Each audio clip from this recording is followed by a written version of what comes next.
Thank you very much. First Minister's questions now. Question number 1 from Jackson Carlaw. Thank you, Presiding Officer. The Scottish Police Federation, the Scottish Police Authority and the Association of Superintendents all say that this year's budget allocation for policing is wholly inadequate. Why is the First Minister ignoring these warnings? First Minister. Well, first of all, let me point out to Jackson Carlaw in the Chamber that in the draft budget for the year ahead, we've committed an extra £42 million of funding for Police Scotland. That's a 3.6% increase. That includes an increase in resource funding to protect officer numbers, but it also includes an increase in capital funding. And I think that is important, and I think it's welcome. As the Deputy Chief Officer of Police Scotland, David Page, said recently, the draft funding settlement for policing in 2020-2021 includes an uplift of revenue funding of £37 million, which is £17 million higher than originally anticipated, something that we welcome. Stuart Carroll, the Association of Scottish Police Superintendents, in his submission to this Parliament's committee, said it is certainly welcome that the settlement includes an additional £37 million in the Police Scotland budget. Now, I recognise that in our police service, as across all of our public services, there is still an impact being felt of a decade of Tory austerity, and we will continue to work to protect the police and our other public services. We are in a budget process, and I say to the Conservatives, as I say to other parties across this chamber, if they want in the next stage of this process to bring forward credible proposals, then this government is willing to discuss them. Jackson Carlaw. I think the First Minister needs to get up to speed with our government. We actually have come forward with credible proposals which have been communicated to our Finance Secretary. It's quite clear that neither she nor her government have come anywhere close to meeting the budget allocation that frontline officers and the SPA believe is needed to ensure a sustainable policing service. And the First Minister can dissemble all she likes, but this is what frontline police officers in Parliament today and deeply concerned by this issue are saying. The Chief Constable has personally made clear that Police Scotland need money to retain officers, begin to tackle the huge problems in the police estate, and give frontline officers the equipment they need to keep the public and themselves safe. But there is a black hole of £49 million in the Police Scotland's budget. First Minister, what is your advice to Police Scotland on how they should deal with this funding gap? Cut officer numbers, continue to let the ceilings fall down in police stations and much else besides, or fail to issue essential equipment? First Minister. I and this government will continue to work closely with the Chief Constable and the Scottish Police Authority. Of course, this is the government that has maintained police numbers at 1,000 more than we inherited. Jackson Carlaw is the representative of a party in the rest of the UK that cut police numbers by 20,000. So I think perhaps he should reflect on that. But, you know, I did say that we would listen to credible proposals. And I would remind the Chamber Presiding Officer that the Tories have presided over a real terms cut in the Scottish budget over the past decade of £1.5 billion. Jackson Carlaw has regularly put forward proposals for tax cuts for the richest in this Parliament that would cut another £500 million out of the Scottish budget, and yet he comes forward with spending pleas that amount to hundreds of millions of pounds. We have delivered a budget that is fair, that focuses on protecting our public services, on growing the economy, on tackling the climate emergency, and we will talk to and listen, as we are doing, to other parties if they have credible suggestions to make. So I would perhaps say to Jackson Carlaw to look again at the credibility of what he's coming forward with, and he will find in this government, and in particular in our new Finance Secretary, a government that is very willing to listen. Jackson Carlaw. So we can get back to the problems facing Police Scotland, which you could actually do something about. The First Minister trumpets the budget settlement given to Police Scotland, so let's have a look at it in detail. The resource budget is still at least £13 million short of that which the police need just to stand still. And the capital budget is facing a real terms cut. And that's the second real terms annual cut in a row. And here's what Police Scotland say that means. The current capital allocation for policing is amongst the lowest in UK policing on a per capita basis, is low compared to other public bodies in Scotland, and will undoubtedly inhibit our ability to keep up with the threat, harm and risk posed to the people of Scotland from increasing crime. This is when the Scottish Government is receiving a funding uplift of £96 million from the UK Government investment for extra spending on policing. Why is she shortchanging Scotland's police officers? First Minister. The draft budget increases Police Scotland's budget by £42 million.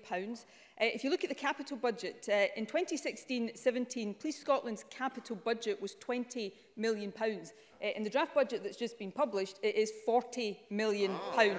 In other words, it has doubled in the space of a couple of years. That capital budget includes £5 million extra funding specifically requested by the service to accelerate its commitment to greening its fleet. So we will continue to do everything we can to protect our frontline police officers. And I would say again, we are doing this against the backdrop of a £1.5 billion austerity reduction in our budget imposed by the Conservatives, which means Jackson Carlaw and his colleagues have an absolute cheek standing up here talking about our public services. We will continue to put our public services first, and if Jackson Carlaw has got credible proposals to bring that he is also willing to say how should be funded, then of course we will always listen. Jackson Carlaw. Presiding Officer, hollow cries of "oh" from Richard Lyle do not pay for more police officers and do not pay for a broken police estate. The wider risk here is obvious, and it has been spelled out bluntly. It has been spelled out bluntly in Parliament this morning by the Scottish Police Federation to the Policing Subcommittee. Here's what they said. The police officers we represent are working harder than ever. They are under strain, and it is taking its toll on their physical and mental health and their families. Their working conditions are not satisfactory. In some cases, through no fault of our own, we are not providing a good service to the public. First Minister, isn't the choice clear? You increase police funding, or you are putting the public at risk. First Minister.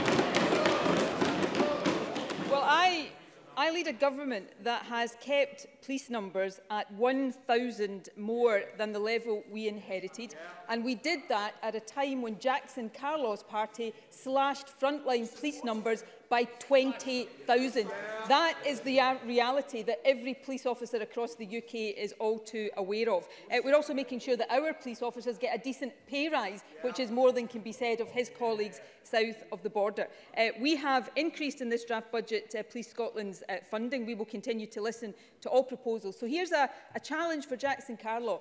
Given the £1.5 billion Tory cut, given the £500 million that Jackson Carlaw would like to take out our budget to give in tax cuts to the richest in our society, given all of that, if Jackson Carlaw and his colleagues want to come forward and tell us where else in the budget we should cut funding in order to fund his proposals, then I am more than happy to listen. But he's got to say how they should be paid for, not just where he wants to spend more money.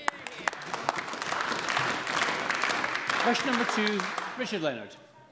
Presiding Officer, on Tuesday evening, I attended a public meeting in Salisbury. This is a community faced with the closure of their local GP surgery. Last year, the surgery was cut from 5 days to 3. Now, without any consultation, local people have been told that it will close completely at the end of March. The people of Salisbury know that if this surgery closes, they may never get it back. That's why on Tuesday night, they resolved to fight for its future. They want the First Minister's support. But in a letter to me, she washed her hands of it. Can the First Minister tell the people of Salisbury why she believes that the state of our National Health Service and the closure of GP surgeries is not a matter for her? First Minister. Well, firstly, it is absolutely right that patients should be able to see their GP when they need to. That's why we have a record number of GPs working in Scotland. We have more GPs per head of population in Scotland than in the rest of the UK. And of course, we are currently working to plans that will increase the number by at least 800 over the next few years. We expect health boards to engage and support patients wherever there are changes in circumstances to the services that they receive at the practice, and I would expect that to be the case in the GP practice that Richard Leonard refers to. GP practices in Scotland, or at least the vast majority of GP practices in Scotland, are independent bodies who are contracted to deliver services to the NHS. So we will continue to support primary care and GPs in particular, and will continue to encourage health boards to make sure that these services are always accessible. Richard Leonard. First Minister, promises of future numbers are little comfort to those communities facing cuts and closures to their GP services next month.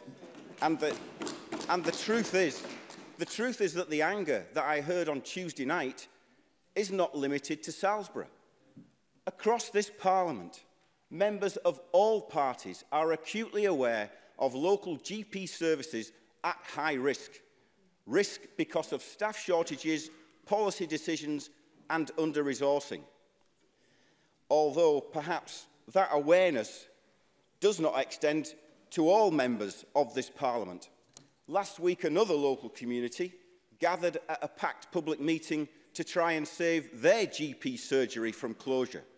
But the local MSP apparently missed her invitation. Tarbolton is in the constituency of the Health Secretary.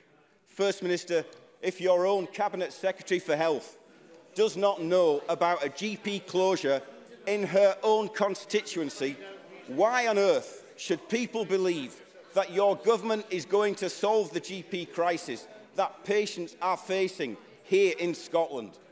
First Minister. Obviously, important matters for communities across Scotland. That's why we are putting record funding into our National Health Service. It's why we have record numbers of people working in our National Health Service. Richard Leonard said it's not enough to talk about numbers in the future. There are more GPs working in the NHS now than was the case previously. The number of trainee doctors has increased by more than 10% since 2007. We've got an increased number of GP training places. We've got a number of recruitment initiatives across the country for doctors in general and for general practice in particular. We have a new GP contract in place, which of course was agreed with the BMA to tackle some of the challenges that they are facing. So these are the steps we are taking in practice to tackle these challenges. And I say, as I said a moment ago, we've got more GPs in Scotland per head of population than any other part of the UK. And I'll point out to Richard Leonard, that also includes Wales, where his party runs the government. Richard Leonard. Well, the First Minister of all people should know that Tarbolton is not in Wales, it's in Scotland.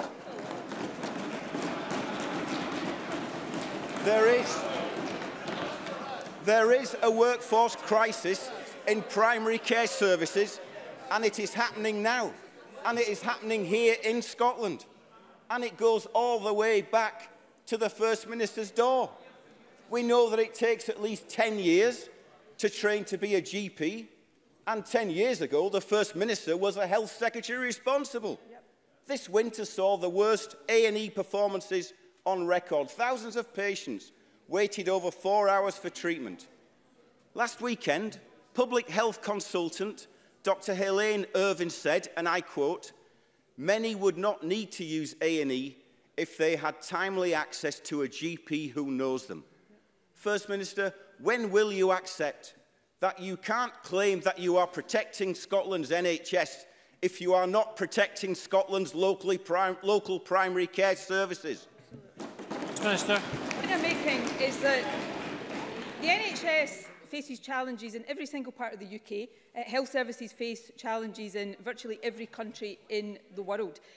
We are putting record sums of money into our National Health Service. We have record numbers of people working in our National Health Service. We have increasing numbers of GPs and GPs in training, and that's why our health service is performing better. Yes, it's still facing challenges, but performing better than any other part of the UK. Richard Leonard wants to make this all about the SNP, which is why it is entirely legitimate to contrast and compare.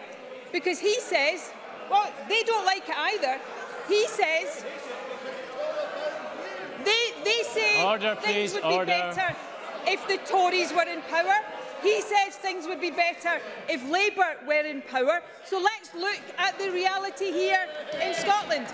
Richard Leonard mentioned A&E performance. In December last year, against the 4-hour target, the performance in Scotland was 81.6%. 81.6%. That is not good enough. In Tory England, though, it was 68.6%. There you are.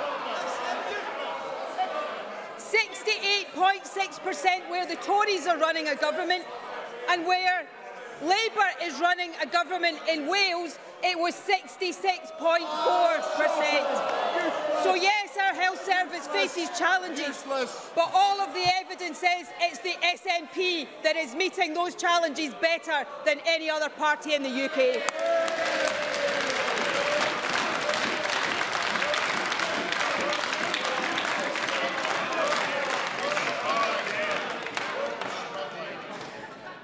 Thank you. Thank you. Can I encourage, I think Mr Russell and Mr Swinney in particular, just to, not of all the members. Exactly. Perhaps to set a ministerial example. Thank you. We'll have some constituency questions. The first from Annabel Ewing, to be followed by Mark Ruskell. Thank you, Presiding Officer. The First Minister will be aware of the major unplanned flaring incident at Mismoran last Thursday. The poor environmental rating published yesterday by SEPA, and of the walkout by some workers over reported concerns about health and safety. What assurances can the First Minister give to my constituents who remain very anxious about safety and about health and environmental impacts? First Minister. Well, can I thank Annabel Ewing for raising what is an extremely important matter for her constituents, and ministers are in absolutely no doubt about the very understandable concerns of the local community, as evidenced by the number of complaints that SEPA has received regarding recent incidents. With regard to safety, the complex falls under the control of major accident hazards regulations. These are enforced by the Health and Safety Executive and SEPA, and we have been assured that both regulators continue to monitor the situation very closely. As things stand now, all of SEPA's published data suggests no breach of UK air quality standards. The Scottish Government is staying in very close contact with the regulators, but I hope members will appreciate it would not be appropriate for ministers to interfere in independent regulatory decisions. However, I absolutely recognise the seriousness of this issue, and I'm sure the Environment Secretary would be happy to keep Annabel Ewing and others who have an interest updated. Mark Ruskell. As the First Minister has just heard, this Mossmoran plant is in crisis. Communities are suffering, workers are striking. Meanwhile, the Climate Change Secretary and the Energy Minister have both refused once again to meet with the local community at an emergency public meeting scheduled for tomorrow night. Will the First Minister ensure that the government is represented at this meeting to explain to communities around Mossmoran exactly what on earth is going on? Minister.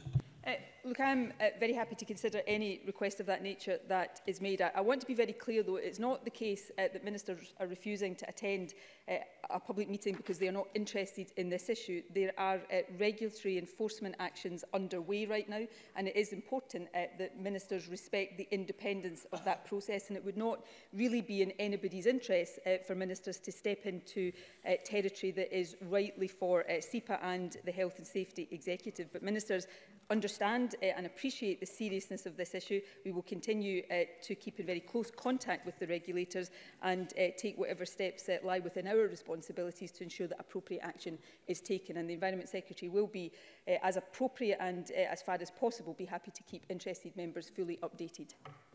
Gordon Lyndhurst, followed by Alec Rowley. What is the First Minister's position on reports that the Quake project has offered so-called debenture schemes to corporate donors, and what the project acknowledges as common good land here in Edinburgh? First Minister. These are, I believe, matters for local government. I'm very happy to look into issues that are raised appropriately in this chamber, and I'd be happy to write to the member once I've had the opportunity to do so. Alec Rowley, to be followed by Emma Harper. I have a constituent who has MS and who lost her higher rate mobility under the PIP 20-metre rule assessment. This meant she also lost her mobility car and her independence. The MS Society has been lobbying this government and this Parliament to scrap the discredited PIP 20-metre rule when we have the powers to do so. Will the First Minister, in the interest of dignity, fairness and respect, agree to scrap this discredited rule so that my constituent and all those who live with MS can do so with dignity? First Minister. I have enormous sympathy with the issue that Alec Rowley has raised, and I hope he'll listen carefully to the answer I'm going to give. I am acutely aware, and the Government is acutely aware, that individuals with fluctuating conditions like MS are failed badly by the UK benefit system. All too often it acts as a real barrier to disabled people accessing the benefits that they are entitled to, and I know that particular concerns have been raised by the MS Society Scotland about the 20-metre rule and how mobility is currently assessed. We are carefully considering how the Scottish Government can better assess mobility to meet people's needs than is done currently, and we are absolutely determined to make improvements to the current system, but we also need to understand, and this is an important point, the potential effects that changing eligibility could have on access to other benefits that are not under the control of the Scottish Government, because PIP is used by the UK Government as a qualifying benefit for other benefits such as disability premiums. We are currently working closely with the UK Government to ensure that any changes we would want to make would not put at risk access to vital UK benefits and payments that remain reserved. But I hope that gives Alec Rowley an assurance that we are looking very carefully and very seriously at this issue, and doing so from a position of enormous sympathy to the argument that is being made. Emma Harper, to be followed by Maurice Golden. First Minister, given the lack of response from the UK Government to my repeated correspondence regarding progress with the investigation involving a near collision between a nuclear submarine and a passenger ferry leaving Cairnryan in November 2017, is the First Minister able to contact the UK Government to help me obtain a response to reassure my constituents that sufficient safety measures are in place to avoid this ever happening again? And more generally, does she agree with me that nuclear submarines have no place in Scotland or indeed anywhere around the world? First Minister. Well, I certainly look forward to the day when there are no nuclear weapons, not just in Scotland and the UK, but no nuclear weapons in the world. On the issue of safety, which I know is a huge concern to people, I'm certainly happy to ask the relevant minister to contact the UK Government to seek the assurances that Emma Harper is looking for. Maurice Golden, to be followed by Maurice Corrie. Thank you, Presiding Officer. The Gledach Hotel in Renfrewshire has a slow internet connection which profoundly impacts their business. It would cost them an eye-watering £165,000 to install a fibre broadband connection from their local exchange, which they can't afford. Like all businesses, they were promised super-fast broadband by 2021, which won't be delivered. So can the First Minister set out what support there is for the Gledach Hotel to get a fibre connection as soon as possible? First Minister. To have Paul Wheelhouse look into the particular issue of Gledach Hotel and come back to the member on that. But on the general issue of broadband, of course, Paul Wheelhouse recently updated Parliament on the Government's plan. Our commitment to everybody having access to broadband by 2021 is being taken forward. Where that can't happen through the fibre programme, people will be offered vouchers. But on a matter that is actually substantially reserved, it is this Government that is going to be investing £600 million to provide super-fast broadband to every commercial and residential premise in the country at faster speeds than are available in any other part of the UK. This is a story of Tory failure in reserved matters that this SNP government is having to step in and fix. Maurice Corrie. Presiding Officer, the Ministry of Defence has recently invested £63 million into peer facilities at Glenmalon and Loch Long in my local area, which will create and sustain many jobs for the local community. Will the First Minister join me in welcoming this investment by the MOD to enable the United Kingdom's new aircraft carrier strike force to berth on the shores of Loch Long? And does she recognise the major investment that this brings to the Scottish economy? First Minister. welcome investment in Scotland and the UK's conventional defences after many years where we've actually seen cuts to the conventional defence footprint here in Scotland. So I hope that that is something we will see continue, and I would take the opportunities, I'm sure all members would, to pay tribute to all those working in our armed forces. Question number 3, Willie Rennie. I agreed with the First Minister when she set out plans to expand nursery education. I agreed with the First Minister when she pledged that we needed quality, not just quantity. So can she tell me why her councillors in Edinburgh want to remove nursery teachers from this city's nurseries? First Minister. I should say, just as an aside, I don't actually remember Willie Rennie agreeing with me on these matters, but my memory may be failing me. I am absolutely committed. This government is committed to ensuring that we deliver the doubling of early years education and nursery provision. That is on track, and Parliament is kept regularly updated on that. And I absolutely agree that quality, not just quantity, is important. That's why, for example, the funding settlement supports payment of the living wage to make sure that we're attracting the best people into early years education. And we will continue to take forward these plans because they are not just in the benefit, for the benefit of young people across our country, but will save working families thousands of pounds every year. Willie Rennie. That was quite an astonishing dodge. In the last hour, Alison Murphy from the EIS appeared before the Council to describe the cuts to nursery teachers as the worst example of a short-term cut with devastating long-term impacts. This is an SNP council, half a mile up the road, led by our favourite council leader on what the First Minister called the most important infrastructure project of this Parliament. We know nursery teachers raise the quality. The government's independent workforce review told us that. They help give children the best start in life and close the yawning inequality gap. But it's not just in Edinburgh. 40% of nursery teachers across Scotland have been chopped. We now find that if you have the best qualification as a teacher, you become too expensive to keep. What is the First Minister going to do about this terrible mistake on her big project by her own council? Will she call Adam McVeigh before it's too late? First Minister.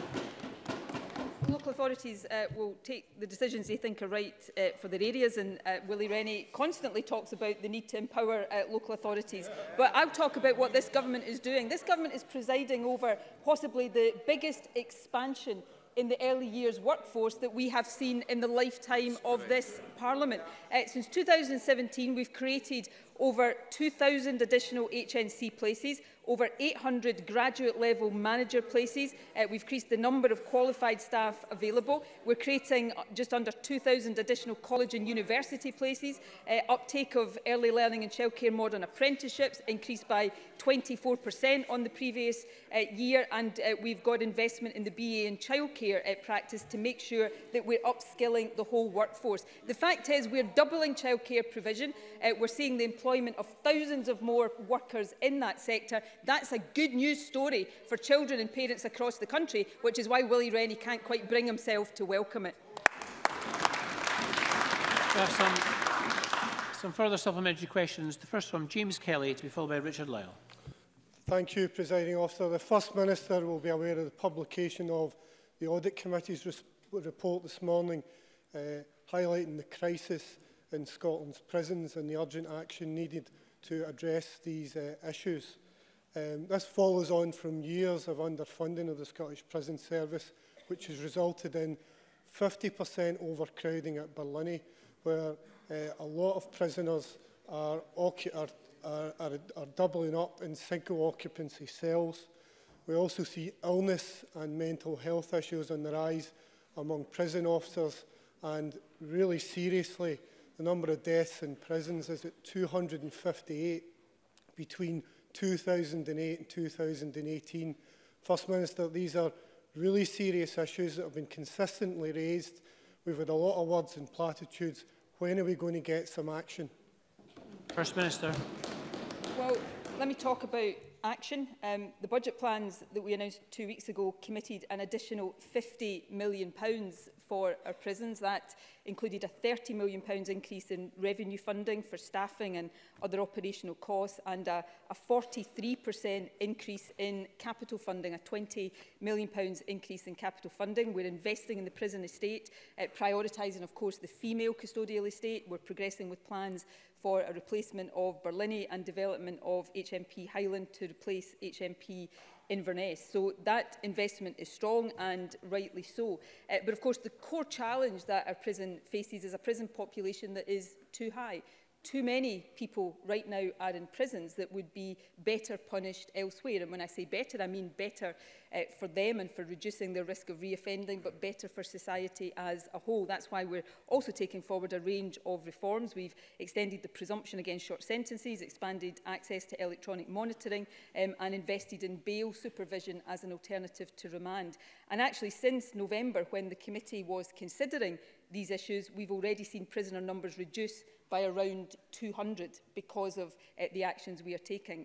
So that's good progress. We will not be complacent. We will continue to invest and reform to make sure that we've got a safe prison service, which we do right now, and that continues, but also that we are providing justice services that are in the interests of society overall. Richard Lyle, to be followed by Andy Whiteman. Thank you, Presiding Officer. First Minister, in light of the widespread criticism by Scottish industry and employers of the UK Government's immigration proposals, can the First Minister outline what response UK ministers have made to proposals for a Scottish visa? First Minister. Well, shamefully, UK ministers have dismissed at this stage out of hand the constructive proposals that the Scottish Government has made around a Scottish visa. The proposals that were published on immigration yesterday are wrong in principle. They take people who care for us in our care homes and hospitals, people who farm our land, who process our fish, who build our houses, who look after our tourists, serve us in our restaurants and hotels. They brand these people as low-skilled and imply that they are not welcome here. It is shocking and shameful, and I think it should be opposed. But these proposals are also devastating for the future of our economy. Our demographics mean we need to continue to attract people to come here, and this will make it so much harder. These proposals will make Scotland poorer in the future. They are the biggest risk to our economic prosperity that we face right now. I read in the newspapers this morning that the Scottish Tories are livid about these proposals. So they should be. But rather than being quietly livid, shouldn't the Scottish Tories be standing up for Scotland and doing something about it? Andy Whiteman, to be followed by Monica Lennon. Andy Whiteman. Thank you, Presiding Officer. I'm pleased that the First Minister does agree that the language and policy on immigration from the UK Government this week is deeply damaging. So does she agree with me that a clear signal that Scotland is more welcoming would be to give those who are seeking asylum here the right to vote in today's Scottish Elections Franchise and Representation Bill? First Minister. Well, obviously Parliament will debate these issues this afternoon. The Scottish Government has set out its careful and very considered position on that, and we obviously come from the perspective of wanting to see asylum seekers welcomed here, given the right to work here and play a full part in our society. So we carefully consider all of these issues. But I am very proud of the fact that in Scotland, I hope we have cross-party consensus for the fact that people who live here, generally speaking, no matter where they come from, should have the right to vote in our elections and make a full contribution to the kind of country we are and want to be. And Monica Lennon. Thank you, Presiding Officer. The First Minister is aware that thousands of bereaved families are facing agonising delays to find out why their loved ones have died. The Crown Office has now told families it could take a whole year before they receive a final post-mortem report. These families are living with the trauma of a sudden or unexplained death, and they feel failed and abandoned. They were relieved when the First Minister told the Chamber last month that this injustice has her full attention. Can the First Minister advise what action has been taken to end these shocking and cruel delays, and will she meet with some of the families who are coming to Parliament in the coming weeks to hear firsthand how it is affecting them? First Minister. Well, these are obviously principally matters for the Lord Advocate and the law officers. I discuss these issues regularly with the Lord Advocate. I will see the Lord Advocate indeed later today, and issues around the toxicology delays that we have talked about before will certainly be matters that he updates me on. In that, there have been investments made and work is ongoing to deal with that issue. The other issue that has been raised previously in this chamber is delays to fatal accident inquiries. I've set out before the issues that the law officers have to deal with there, and I know that it is in everybody's interest that these decisions are taken as quickly as possible. I would be very happy to ask the Lord Advocate to update Monica Lennon on these issues and answer any further questions that she has. Thank you. Question number 4, Christine Graham. Thank you, Presiding Officer. To ask the First Minister what concerns the Scottish Government has regarding difficulties that people with visual impairment can have in accessing medical services because a digital by default approach is increasingly being used. First Minister. The Charter of Patient Rights and Responsibilities makes clear that everyone should be given information about their treatment and care in a format or language that meets their needs.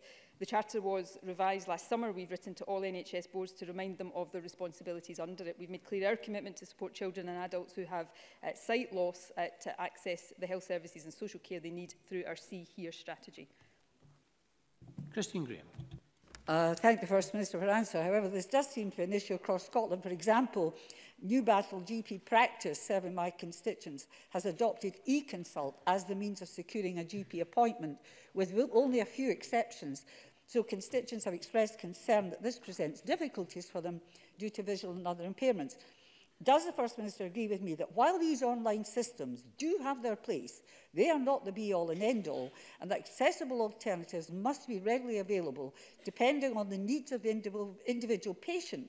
Otherwise, this system can act as a barrier with unintended consequences, such as patients having no option but to use A&E instead. First Minister. Yes, I do agree with that. It should be clear to any practice and indeed to any health board that their appointment systems must be accessible to all people, regardless of their circumstances. Like Christine Graham, I believe there is a place for e-booking systems, but we must encourage health boards to ensure that where someone has difficulties using the internet, that they can call and speak to someone in person. I'll ask the Health Secretary to look at this particular case and engage with the Health Board to ensure that the principles that are outlined in the Patients' Right Charter are being fully implemented. Whittle.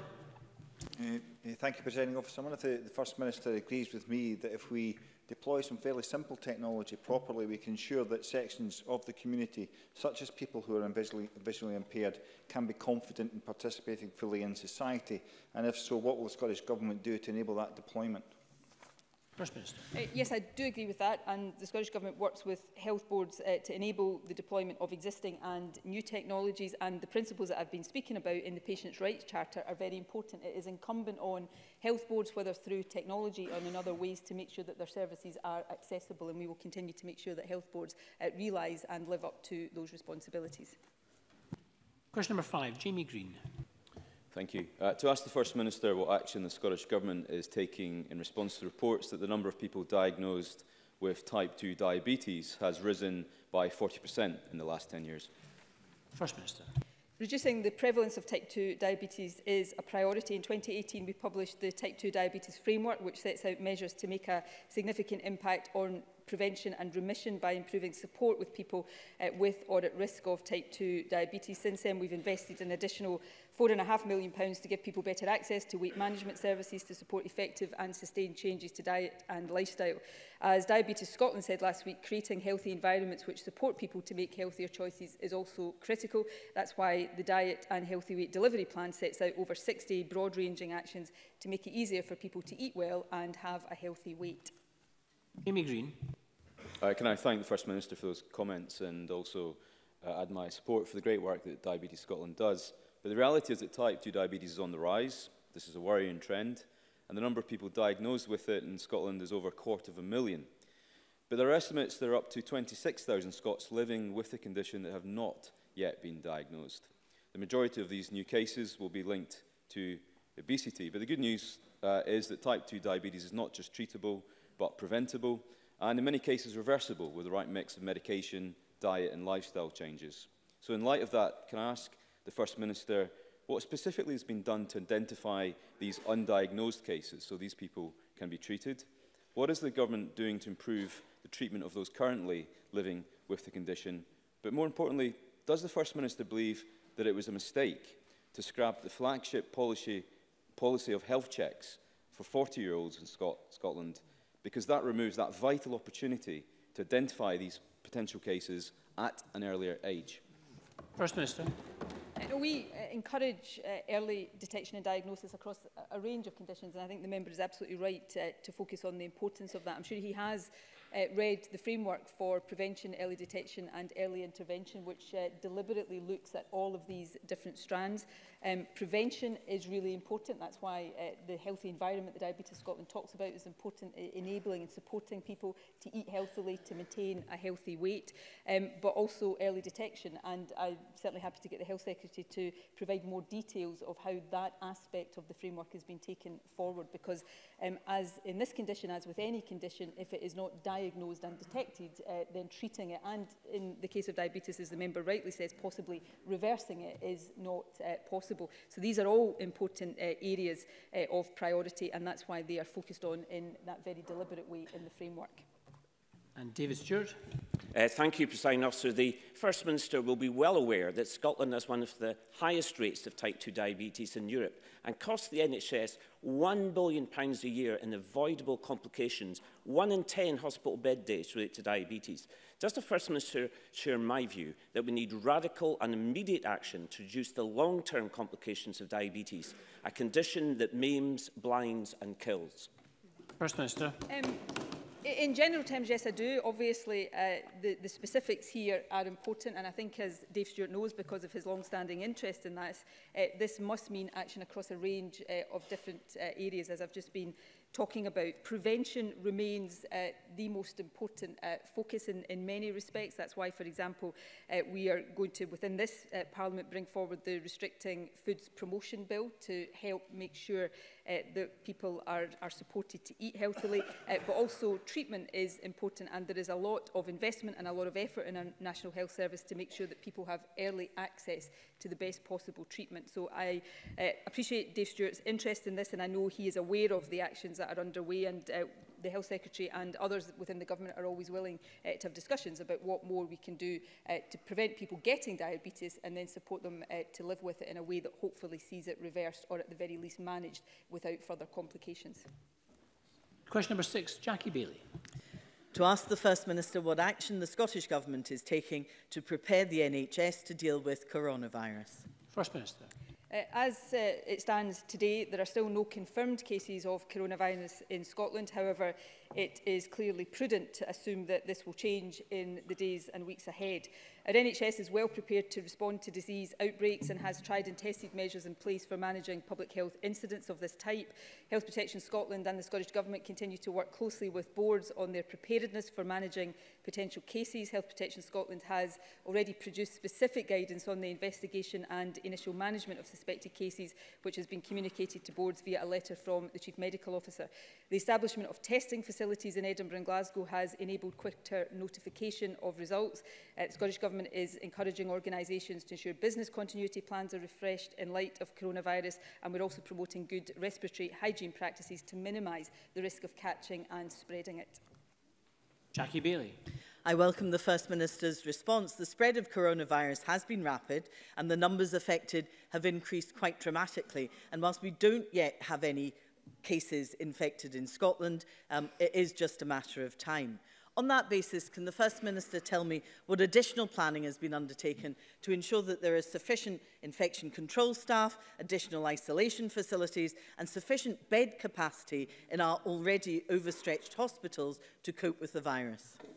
Minister. Well, can I say firstly to Jackie Bailey that I do think it is right that it is a matter of time before we see cases here. There is still a lot of learning underway about this virus, who it affects most severely, how it spreads, the rate of infection, and that knowledge is developing almost every day at the moment. In terms of preparedness, we are currently using sensibly the pandemic flu plan to assess and prepare resources and response planning.